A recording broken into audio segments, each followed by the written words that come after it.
Welcome to R&R Living Life.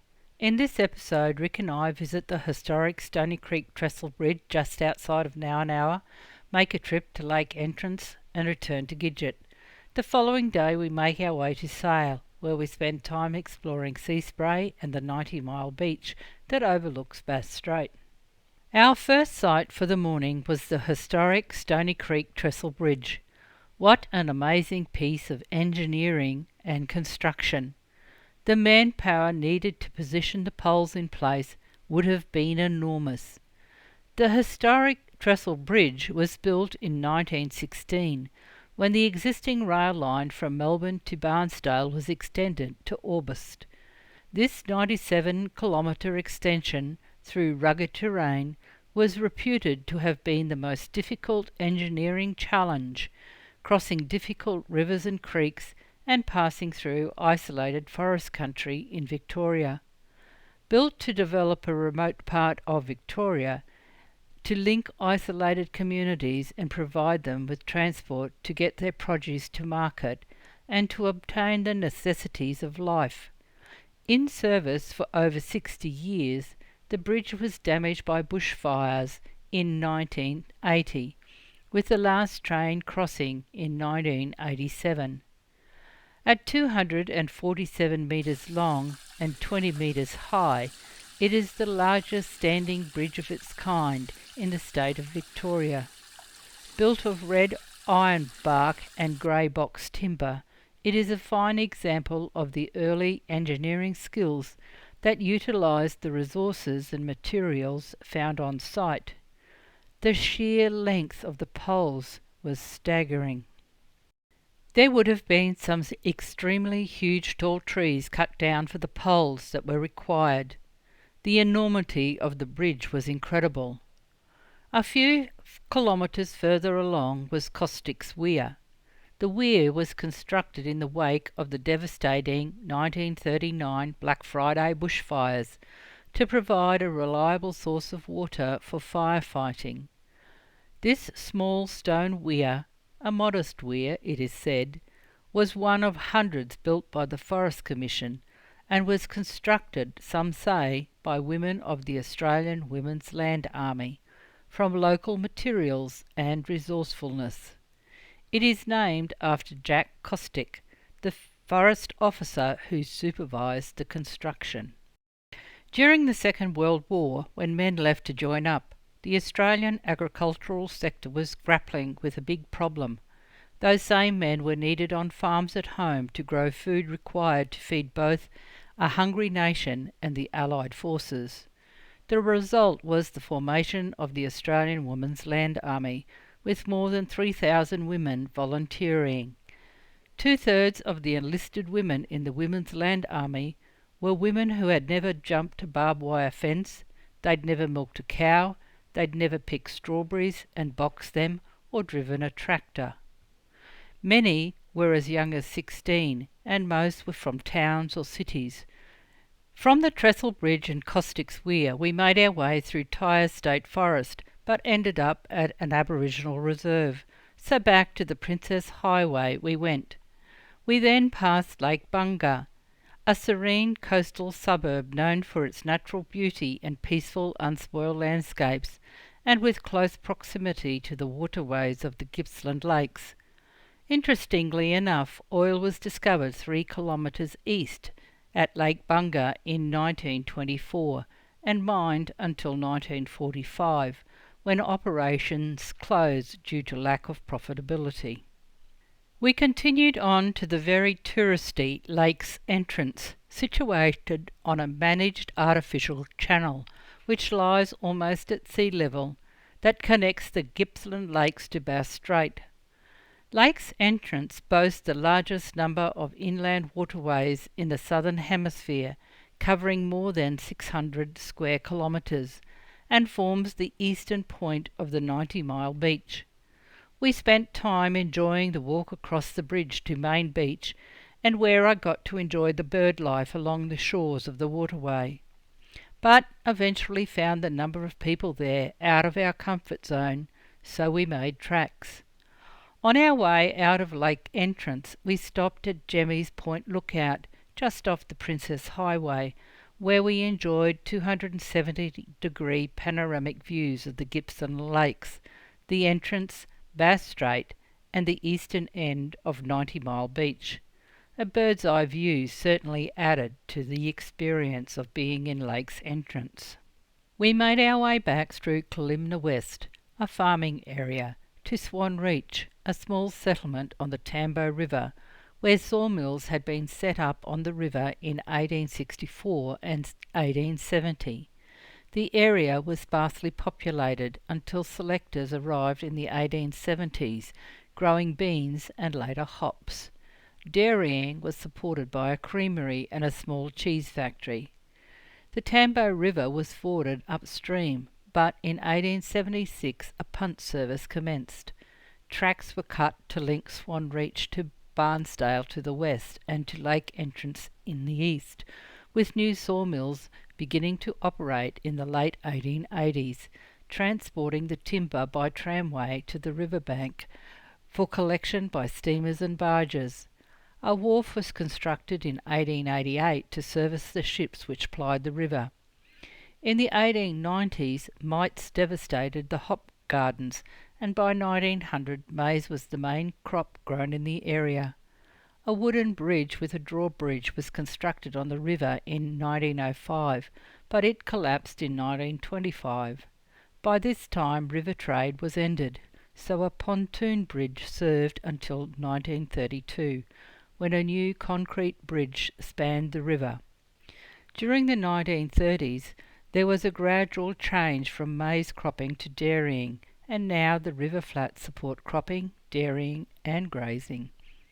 It was a similar story for many of the little hamlets around this area of Victoria, where a community grew from one type of industry only to be replaced by another, or was devastated by floods or famine.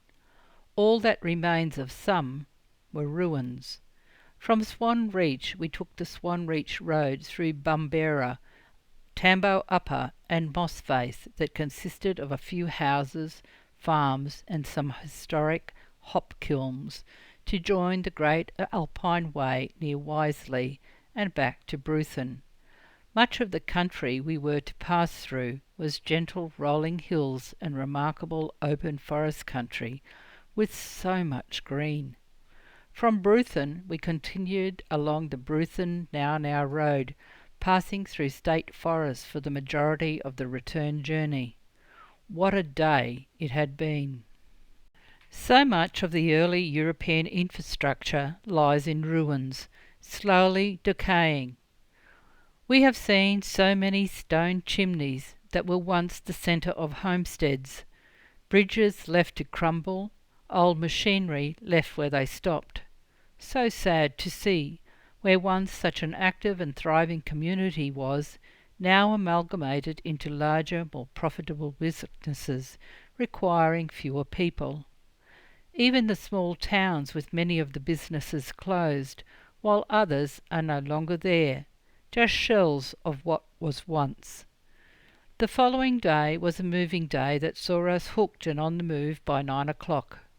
We took Wadden Way to Bruthen, through forest country on both sides of the road, with more wattle on one side than the other, something that I pondered for a while, but couldn't find the answer to. We were covering highway that we had traversed yesterday. In Bruthen the police were carrying out breath tests, but we were waved through and it was on to Barnsdale, a major regional centre of eastern Victoria. From Bruthen the road became quite busy as we were back on the Princess Highway, passing lots of vans and boats. Bruthen on the Tambo River has a small shopping centre including a general store established in 1860 that continues to run, a bakery, post office that opened in 1862, a hotel, service station, as well as specialty stores and cafes. A railway line once passed through the town, with the railway station just to the east of the township. The station site remains, as does a former railway tunnel under the main road, and a railway bridge, the Stour Bridge, over the Tambo River, both now part of the East Gippsland Rail Trail. Angus Macmillan, a Scottish-born explorer, pioneer pastoralist, first passed through the area of what is now Bruthen in 1840 from the Omeo region, but is not fondly remembered as he was the perpetrator of several of the Gippsland massacres. We passed through the farming district of Scarfield that lies about 13 kilometres northeast of Barnsdale. The Nicholson River flows from north to south through the fertile valley, and the Omeo Highway passes through the area as well. Our next town to pass through was Barnsdale, situated on a bend of the Mitchell River, 285 kilometres east of Melbourne. Barnsdale is a thriving provincial centre and once home to steamboats and traders who arrived in the area in the 1850s, but is now the commercial and administrative hub of the East Gippsland Shire. Mount Taylor in the Great Dividing Range is located just north of Barnsdale and is a well-known landmark in the region, visible for many miles away, with the area surrounding Mount Taylor heavily impacted by the discovery of gold in local creeks and rivers in 1857, leading to extensive prospecting activities. We passed through Stratford on the Avon River, a service town for the local regional community and travellers on the Princess Highway. Stratford's principal industries are dairying, sheep, cattle and horse breeding, as well as vegetable crops. The Avon River is a perennial river and forms an important part of the Latrobe subcatchment, draining the southeastern slopes of the Great Dividing Range to form the Gippsland Lakes. Around Stratford, the river has dug a wide channel of up to 500 metres across, composed mainly of sand and pebble banks.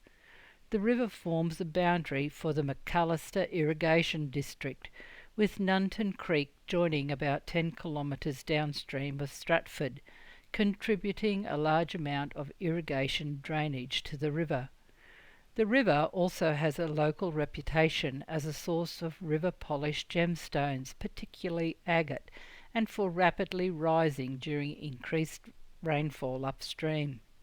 We arrived at Sale Showgrounds around mid-morning and set up for the next couple of days, as it was Easter weekend. After having lunch, we went exploring.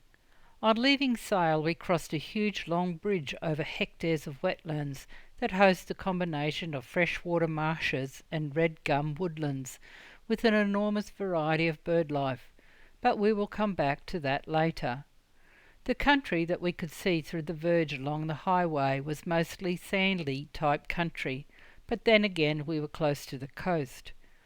We arrived in Seaspray, stopping at the wide and gently flowing Merriman Creek, one of the few creeks in the area that edges the southwestern section of Seaspray and opens up to a wide waterway as it meets the 90-mile beach. Across the creek was a huge dairy farm, with dairy cows enjoying the huge pivoted irrigated pasture. We had stopped beside a large park that stretches along the entire length of Foreshore Road and is nestled between sand dunes and rows of Norfolk pine trees. A short 500-metre walk through sandy dunes from the car park and we were out onto the sweeping white sands of 90 Mile Beach, one of the most natural and unspoiled, uninterrupted beaches in the world, which stretches south from Lake's Entrance in a glorious narrow ribbon of fine golden white sand and the blue ocean of Bass Strait. This pristine long stretch of sand on Victoria's southeastern coastline spans 90 miles or 145 kilometres and separates the Gippsland Lakes from Bass Strait. The beach lies on the edge of a long, slender sand dune, and the absence of rocky outcrops or headlands results in a vista of endless sand that stretches as far as the eye can see. Offshore, the sandy plains are only occasionally broken by low ribbons of reef, which formed as shorelines or sand dunes during ice ages, when the sea level was lower than it is today. On leaving Sea Spray, we continued along the edge of 90 Mile Beach following Shoreline Drive that passes the small holiday village of the Honeysuckles and passed close to the shoreline of Lake Reeve, which most commonly is dry, and the inland side of the dunes along 90 Mile Beach. We pulled into Flamingo Beach, where we could just make out a huge gas platform on the horizon. On our way out of Golden Beach, we continued on past Lake Reeve, part of the Lakes National Park, with its captivating and picturesque vista. The lake is part of a system of wetlands of international significance for migratory birds, and is also known to be home to a variety of rare orchids and coastal flora. What a stunning place to visit before we made our way back to Sale. In 1965, an ESCO BHP Billiton joint venture discovered the Barracuda gas field in Bass Strait, the first major offshore gas development in Australia, with the Kingfisher platform, the largest oil field ever discovered here. The Bass Basin is located offshore between the southern tip of Victoria and the northern margin of Tasmania in the shallow waters of Bass Strait. Today there are now 23 offshore platforms and installations in the strait. The depleting Bass Strait fields have historically supplied most of southeastern Australia's natural gas. Massive infrastructure costing billions of dollars has been built to develop, produce and process the crude oil and gas, which is used to power industry, fuel vehicles, heat homes and manufacture products in Australia and overseas. We will leave you here in Sale. I hope you have enjoyed this episode. Give us a thumbs up if you have and leave a comment. Join us next time as we make a trip to the high country, stopping in Dargo and enjoying some stunning alpine country, as well as visiting the very crowded Bright, before making our way back to Blowhard Hut and Mount Hotham. Stay safe and enjoy life. Cheers for now. Rick and Rosemary. R&R, living life.